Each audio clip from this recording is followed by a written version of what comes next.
Ok, gente, vamos dar início, né, aos estudos. Hoje falaremos sobre virologia, tá? Abordaremos aqui o conceito, as características gerais dos vírus, as estruturas e os tipos, tá?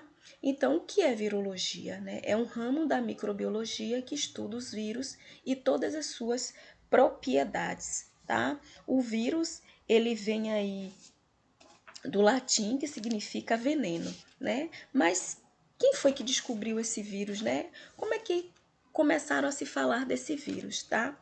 Então, por volta de 1829 a 1880, 1898, alguns cientistas, né, estudiosos, começaram a estudar a doença que dava numa planta chamada de mosaico do tabaco. Tá? Existiam umas manchas que ficavam nas folhas dessa planta.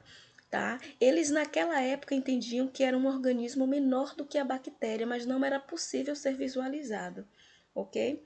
Mas em 1940, com a invenção do microscópio eletrônico, foi possível aí enxergar esse micro-organismo que é menor do que a bactéria, tá? Então, o vírus ele é menor do que a bactéria e ele causa muitas doenças. Quais são as características aí desse micro-organismo? Tá? Então, diferentemente das bactérias, os vírus eles são considerados parasitas intracelulares obrigatórios. Por que parasita intracelular obrigatório? Porque ele precisa de uma maquinaria de uma célula para se replicar, certo? Se um vírus ele tiver em alguma superfície, ele não sobrevive por muito tempo, justamente porque ele precisa de um hospedeiro, tá? Eles são considerados agentes infecciosos, tá? Porque eles são causadores de doenças. Eles são considerados acelulares, porque alguns cientistas, alguns estudos mostram, né, alguns cientistas falam, eles não entram em consenso ainda com relação a isso, que o vírus não é considerado um ser vivo, partindo do princípio que todo ser vivo possui uma célula, tá? Então, ele é acelular. Esse A na biologia significa negação, tá? Então, ele é acelular, ele não possui célula, tá? Então, ele precisa aí de uma maquinaria de uma célula para ele continuar sobrevivendo, para ele continuar, né, a se replicar. Não sofre a ação de antibióticos, diferente da bactéria, né, que o tratamento é realizado através do antibiótico, ele não sofre a ação de antibiótico, ou seja, a maioria, né, ressaltando aí algumas doenças, mas a maioria das doenças causadas por vírus, o tratamento é feito através, né, de combater aí os sintomas. Tá? As medicações que são utilizadas é para que combatam os sintomas provocados pelas doenças causadas por vírus. Mas eu tenho sim algumas doenças pontuais que tem o tratamento, existe um tratamento, se a gente falar da AIDS, se a gente falar da herpes, se a gente falar da hepatite, que controlam aí, né, a replicação desse vírus no organismo. Então, eles não sofrem ação de antibióticos, tá? Sofrem mutação, então os vírus, eles se mutam muito rápido, tá? Então, assim, geralmente a gente tem uma vacina da gripe, tá? Esse ano está sendo realizada a vacinação da gripe, né? O ano que vem, provavelmente, a estrutura dessa vacina vai ser modificada, a composição dessa vacina vai ser modificada, justamente porque os vírus, eles se mutam rapidamente, tá? Não possui metabolismo próprio. Ora, se eu falo que ele é um parasita intracelular obrigatório, obviamente ele não possui o metabolismo próprio, ele precisa de uma célula hospedeira para que ele tenha essas funções, para que ele se utilize dessa célula, faça essa célula trabalhar para ele, para que ele, né, faça o metabolismo dele. Então, ele também não possui metabolismo próprio. Ou seja, então eu tenho como características gerais desse microorganismo, tá, causador de doença, ser um parasita intracelular obrigatório, Ok? Ele precisa de um hospedeiro, e quando a gente fala de hospedeiro, uma célula hospedeira, nós estamos falando de qualquer organismo vivo que possua uma maquinaria para que ele continue a se replicar. Eu posso falar de uma planta, eu posso falar aí de um animal, o próprio ser humano, certo? Ele é um agente infeccioso porque ele causa doença, ele não possui célula, então ele é acelular, ele é considerado por muitos estudiosos, né, que não é um ser vivo, porque ele não possui célula, não sofre ação de antibióticos, sofre mutação e não possui metabolismo próprio. Então, eu tenho aí, né, essas características como as principais características desse micro-organismo que é o vírus. Vamos ver sua estrutura. Então, aí, os vírus, eles são constituídos aí na sua estrutura, né, basicamente de ácidos nucleicos, que pode ser o DNA ou RNA, ou seja, o material genético, e proteínas, tá? A estrutura viral, ela é relativamente simples, tá? Em comparação com as outras células, né, procarióticas e eucarióticas, ela vai ser constituída apenas aí de material genético e proteínas. Então, você tem aí uma imagem, tá, de um vírus, certo? Que você vai ter aí o capsídeo, tá, em torno do material genético, o RNA, que é o material genético, o envelope, que é rico em lipídio, tá? E as glicoproteínas. Os vírus, eles são muito específicos. Dificilmente eu vou ter um vírus, tá? Essas glicoproteínas aqui conferem essa especificidade para o vírus. Então, se eu tenho um vírus que ataca o sistema imunológico, ele não vai atacar outro sistema, então eles são específicos. É como se a célula permitisse que ele invadisse ela. Então, assim, você tem uma especificidade viral, ou seja, você tem vírus que vai atacar o sistema, vai comprometer o sistema respiratório. Você vai ter vírus que vai comprometer o sistema imunológico. Você vai ter vírus que vai comprometer o sistema gastrointestinal. Então, os vírus, eles têm essa especificidade, tá? E são constituídos basicamente aí de ácidos nucleicos e proteínas, ou seja, essas glicoproteínas que vocês estão vendo aí, essas estruturas, professora, eu vou ter a estrutura viral somente disso, mas eu vou ter aí, né, vários tipos de vírus, né? Eu vou ter aquele vírus que vai se diferenciar aí pelo seu capsídeo, tá? A gente tem um vírus, né? O bacteriófago, por exemplo, tem uma estrutura bem complexa, diferente de qualquer outro vírus, tá?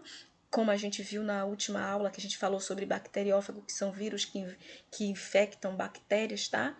Que depositam seu material genético e são muito utilizados na biotecnologia, mas basicamente eles são constituídos disso. Ele pode ter uma estrutura diferente, mas basicamente é ácido nucleico e proteínas, tá?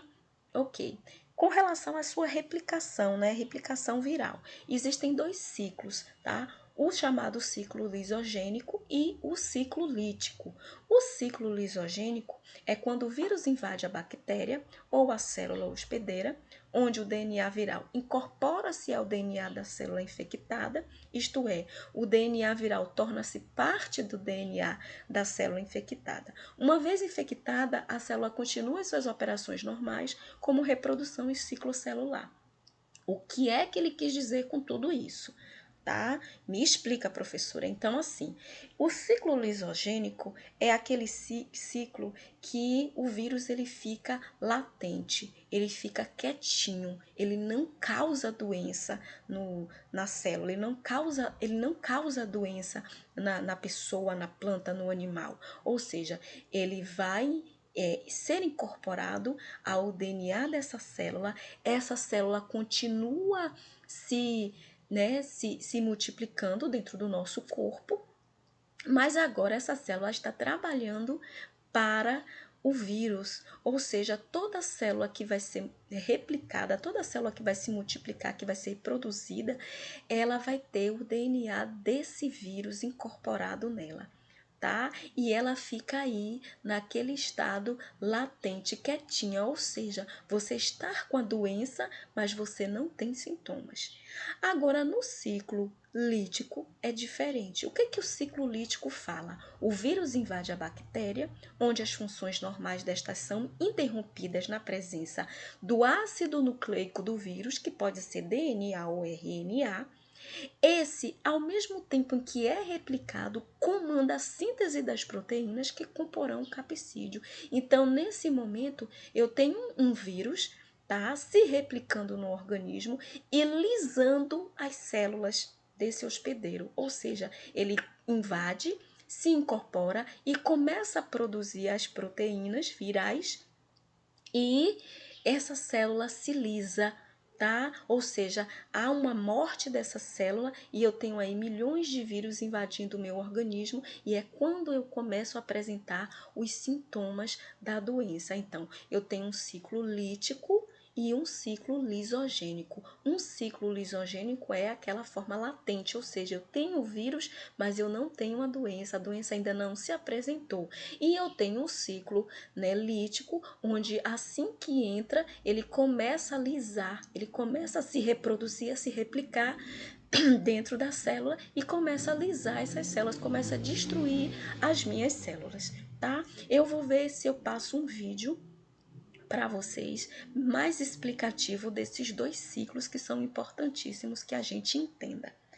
Então, existem vários tipos de vírus, como eu falei para vocês, às vezes eles se diferenciam aí pelo formato, né, pela sua estrutura. Então, eu vou ter aí, às vezes, essa classificação através do seu capsídeo, tá? Que pode apresentar formas diferentes, como a forma icosaédrica, helicoidal ou a complexa, como é o caso dos bacteriófagos. Mas eu trouxe aí esses tipos, né, de classificação, porque eu acredito ser mais simples para a gente entender, tá? Já que o processo de vocês, né, de formação, ele está mais ligado ao tratar doenças, né, ao tratamento e assistência de enfermagem com relação à doença. Então, eu acreditei que essa parte aí de tipos de classificação seria melhor para que a gente entendesse, para que vocês entendessem, tá? Então aí, eu coloquei aí, ó, vírus respiratórios, tá? Os vírus respiratórios, eles penetram no hospedeiro por inalação e produzem infecção no trato respiratório. Eu coloquei aí um exemplo do rinovírus e o do adenovírus, tá? Então, assim, a gente pode colocar aí, então, o coronavírus também, tá? Porque ele compromete o sistema respiratório. Então, assim, o que a gente tem que entender com relação a essa questão dos vírus, né? Os vírus, eles têm especificidade, tá? Por quê, professora? Porque eu tenho um vírus que vai acometer somente o sistema respiratório, que vai acometer vai comprometer o trato respiratório, tá? Porque ele vai ter afinidade por aquelas células. Eu vou ter vírus entéricos. O que são esses vírus entéricos? Aqueles que penetram por via oral e se replicam no intestino. Então, eu tenho um exemplo aí, o rotavírus. Hoje em dia já existe vacinação para o rotavírus. As mães já conhecem, né, o esquema vacinal de seus filhos e logo na primeira infância a gente tem aí a vacina do rotavírus. Por quê? As diarreias, elas costumavam desidratar as crianças e acabar levando as crianças à morte em muitos lugares, em muitos países, inclusive aqui no Brasil, certo? Então, hoje eu já tenho uma vacina, né, a vacina do rotavírus. Eu tenho aí os arbovírus. O que são esses arbovírus? São aqueles transmitidos por vetores e artrópodes, ou seja, as arboviroses são doenças causadas por vírus, tá? Vírus que precisam de um vetor. Professora, me dê exemplos disso. A dengue, a zika, a chikungunya, a febre amarela, ou seja, eu tenho um vetor, um mosquito que vai transmitir esse vírus, por isso que são chamadas de arboviroses. Os oncogênicos são aqueles que induzem transformação celular em tumores. Então, papilomavírus, por exemplo, a gente tem mais de 100 tipos de cânceres causados aí pelo papilomavírus. Os de útero, os de pênis, então são vírus, tá, que induzem transformação celular. Então, eu trouxe esses tipos de vírus para vocês, para que vocês entendam que o vírus, eles são específicos, tá? Dificilmente aí eu vou ter um vírus que compromete o sistema imunológico, comprometendo outros sistemas, tá? Vamos falar agora da prevenção e da transmissão. Tá, então a gente viu que várias doenças podem ser causadas por vírus. Na verdade, as doenças que mais matam no mundo são causadas por vírus. Então, eu tenho aí as hepatites, tá? O HIV, o sarampo, os vírus da influenza, a dengue, rubéola, raiva, os resfriados, as herpes, as gripes, enfim, eu tenho uma infinidade de doenças causadas por vírus, tá? Como é que se dá essa transmissão, professora? A transmissão ocorre através do toque, de secreções, de saliva, de esperma e de sangue e do contato com outras pessoas. Então, eu tenho vários tipos de transmissão, né, que pode ocorrer aí a contaminação pelo vírus. Então, assim, nós veremos, né, na próxima aula, se eu não me engano, um material que falaremos só sobre essas doenças causadas por vírus e o tratamento, a prevenção. Nós falaremos, prometo a vocês que a gente vai falar só sobre isso na próxima aula, tá? Eu falei aqui de maneira geral, mas na próxima aula a gente vai tratar disso de maneira específica, tá? Nós veremos só as doenças que são causadas pelos vírus, para vocês terem mais ou menos uma noção como se dá essa transmissão, como se dá o tratamento. Ok, a melhor forma de prevenir. Então, eu coloquei aqui uma observação para você. Algumas drogas são utilizadas com sucesso impedindo a replicação viral. É o caso da herpes, hepatite e HIV. Então, eu tenho medicações específicas, fármacos específicos que são usados para inibir aí a replicação desse vírus. Mas a melhor prevenção deve ser feita por meio da vacinação. Tá? Então, a maioria das doenças causadas por vírus, a grande maioria das doenças causadas por vírus, tá? Eu tenho uma vacina. Tá? Então, a vacinação ainda é a melhor maneira. Mas outros cuidados podem ser tomados, outras medidas podem ser tomadas. Os cuidados pessoais, tá? Com certeza. Quando a gente fala desses cuidados pessoais, a gente está falando também, principalmente do HIV aí, tá? Temos que ter um cuidado. Então, como é que é transmitido o HIV? A principal maneira de transmissão, através das relações desprotegidas, tá? Então, os cuidados pessoais, o saneamento básico, o saneamento do meio. Então, saneamento básico, professora, saneamento básico, sim. Se eu estou falando da dengue, se eu estou falando aí da polio, da poliomielite que está erradicada no Brasil, é através de alimentos e águas contaminados. Então, se eu não tenho saneamento do meio, o que é o saneamento do meio? Vocês acabaram de ver aí biossegurança. O que é saneamento do meio? Coleta seletiva, coleta de lixo, tratamento desse lixo, tratamento da água, tratamento do esgoto. Então, eu tenho que ter esses conjuntos, esse conjunto aí de medidas para que eu não tenha aí um vírus aí da dengue, da polio. Por quê? Porque que inseto gosta de água parada, tá? De lixo acumulado. Então é isso que eles gostam. Então eu preciso ter realmente o saneamento básico. Eu preciso ter os cuidados pessoais comigo mesmo, né? Eu preciso ter o saneamento do meio para que eu tenha aí, né, medidas preventivas, né, evitando aí a proliferação, né, de insetos e possivelmente, né, cuidando para que a gente não transmita, né, e não favoreça a replicação aí desse micro-organismo, certo? E a gente fica por aqui com relação a vírus. Eu acredito que algumas características gerais e sua estrutura e a forma de transmissão e prevenção vocês já conseguiram aí assimilar.